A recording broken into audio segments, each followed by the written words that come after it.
Angel food cake sucks. Hot milk sponge cake is significantly better.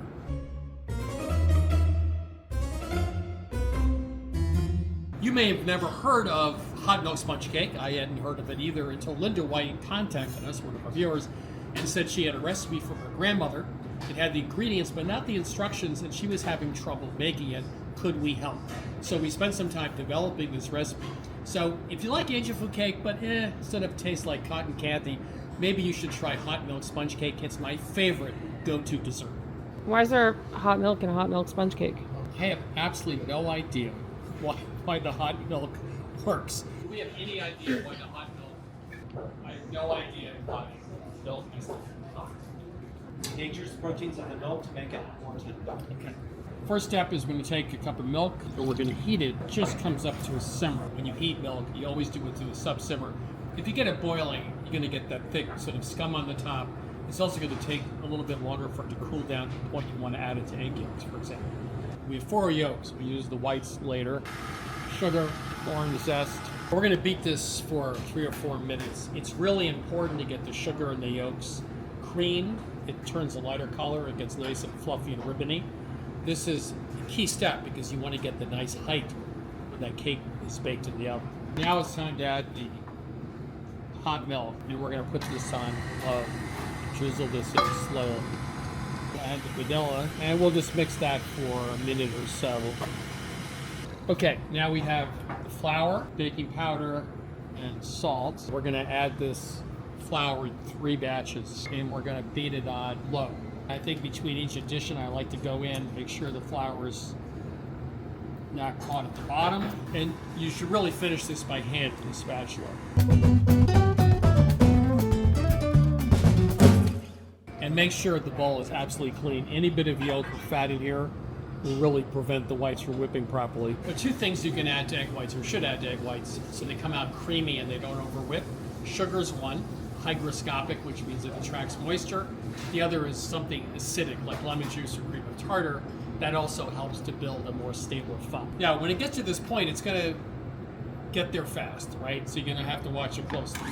Here's the tip I got from Claire Patak in East London years ago. She said, you really should under-whip your whites most of the time. It's easier to incorporate the whites into the batter. It's not going to break them down, and you'll get plenty of height in baking. I always like to finish by hand because it's slower, and you have more control, and you can see what's going on. With a big, powerful blender like this, if you do it entirely in the blender, you can overbeat it in 5 or 10 seconds.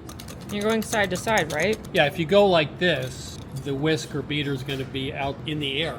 And as Jacques Pepin has often said, you're not doing anybody any good when the whisk is in the air.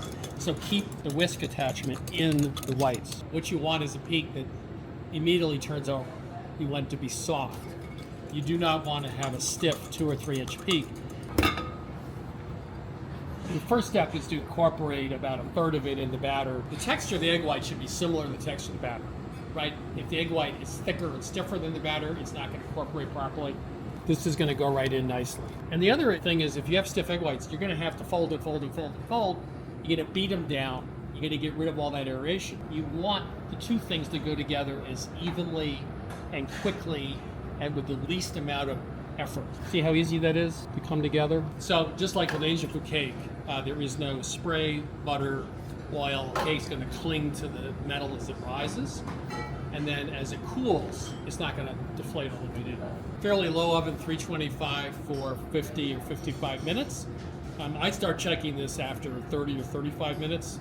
All ovens are different, so don't trust our times or anybody else's time.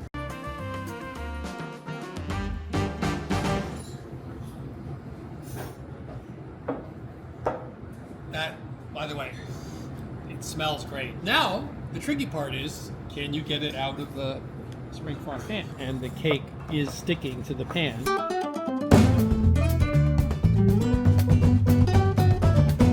So now, lifting it up. This may be my last day of my career here at Milk Street. Who knows what's going to happen now?